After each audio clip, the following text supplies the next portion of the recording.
ऐसी नित्य मुक्ती श्रीराम बाने गौरीपुत्र गणपती जगत चालक जगत प्रभू भगवान रामचंद्र जगत चालक जगत जननी सद्बुद्धी आई साहेब सीताई राम भक्त हनुमानजी गुरुवारी भगवान बाबा आणि या ठिकाणी सगळे जमलेले माझे राम भक्त आणि माझ्या राम भगिनी यांच्या चरणी विनम्र अभिवादन करून कथेला सुरुवात करतो. संत सज्जना साष्टांग नमन श्रोत्य जनासी लोटांगण करावया कथा निरूपण ज्ञानदान पद द्यावे ना तरी बालक मोडा बोली का वाकुडा इचका पावली चोज करुणी माऊली लोजे जेवे. त्याप्रमाणे जरी चुकलं जरी काही एखादा शब्द गेला तरी माफ करावा. या ठिकाणी असं कथेचं अनुसंधान असं की गंधर्वानं मला उच्चार दिलता. कोणता उच्चार दिलता? तो विराट माझ्या जगत चालक जगत प्रभू माझ्या भगवान रामचंद्र प्रभूला सांगितलं देवा देवा देवा मला गंधर्वानं उच्चार दिलता का राम लक्ष्मण आणि सीता वनामधून जात असताना तू असताना सीता मातेचं अपहरण करशील आणि त्याच्यामुळे तुझा उद्धार होईल आणि त्याच्यामुळे देवा मला मुक्ती मिळाली सायुज्य पद प्राप्त झालं देवा आणि मला असताना अशा प्रकारचे देवाच्या पंक्तीत बसलो जेव्हा तुम्ही अशा प्रकारे असताना तो विराट माझ्या भगवान रामचंद्र प्रभूंवर संभाषण करतो बाळा बाळा ऐसे बोलोनी आपण श्रीरामासी केले नमन तव विराधासी विमान दे दिव्यमान उतरले. काय सुंदर वर्णन आहे या ठिकाणी महाराज. किती सुंदर किती गोड आहे किती चांगलं आहे. अशा प्रकारे माझ्या भगवान रामचंद्र प्रभू आणि विराट दोघांचं संभाषण झालं. तेवढ्यामध्ये असणारं आकाश पंथाने विमान आलं. कुणाला? विराटाला घेऊन जाण्यासाठी विमान का आलं?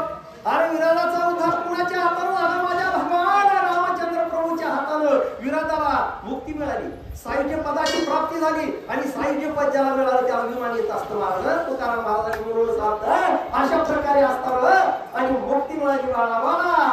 राक्षस देव आहे सांडोनी शिती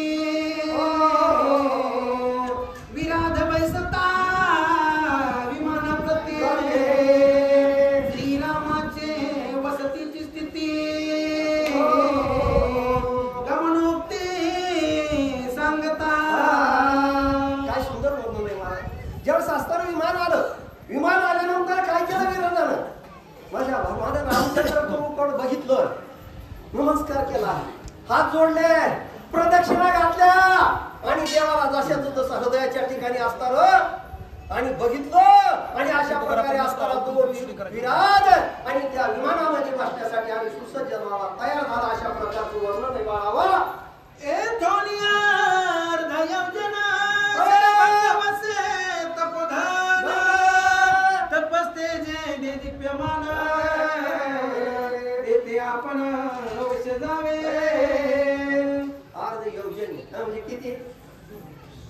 20 कोस 2 कोस 2 कोस अशा प्रकारे गेल्यानंतर असताना तो विराज त्याचा उद्धार झाला आणि त्याला सायुज्य पदाची मुक्ती मिळाल्यामुळे त्या ठिकाणी जाऊन तो कोणाच्या पंक्तीमध्ये वाचला महाराज. अशा प्रकारे असताना ज्या ठिकाणी देवालीला असताना आणि ठिकाण आहे त्या ठिकाणी त्याला ती प्राप्ती झाली. तो तुम्हा वनवासाची गती सांगेल वनवासाची स्थिती तुझे नित्यासी निज मुक्ती जाणली स्थिती श्रीरामा. काय बघा किती सुंदर वर्णन आहे. महाराज म्हणते लवकर 8-5 मिनिट दिले तर बोलतो. बोला म्हणला कर्मे श्रीराम वनवासा गेला कर्मे दशरथ निवाला कर्मे सीता देवीशी घडला वियोग कुणाचा कारण महाराजांनी अगोदरच दृष्टांत दिलाय, पण मी तुम्हाला आता डबल सांगतो आणखी तेच.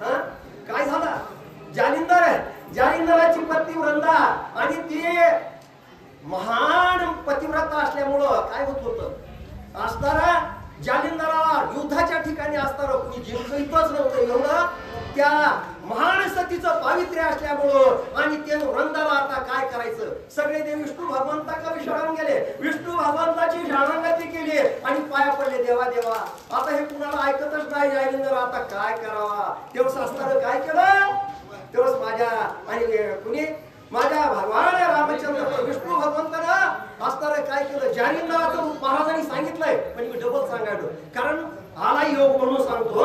अशा प्रकारे असताना जालिंदराचं रूप धारण केलं आणि असताना कुणाला त्या वृंदेला मांडीवर घेतलं, तिचं असताना चारित्र्य भ्रष्ट केलं आणि चारित्र्य असताना तिचं महान पतिव्रत्या भ्रष्ट झालं, तेव्हाच तो जालिंदर मारला गेला महाराज. तेव्हाच असताना ती महान वृंदा सांगितली काय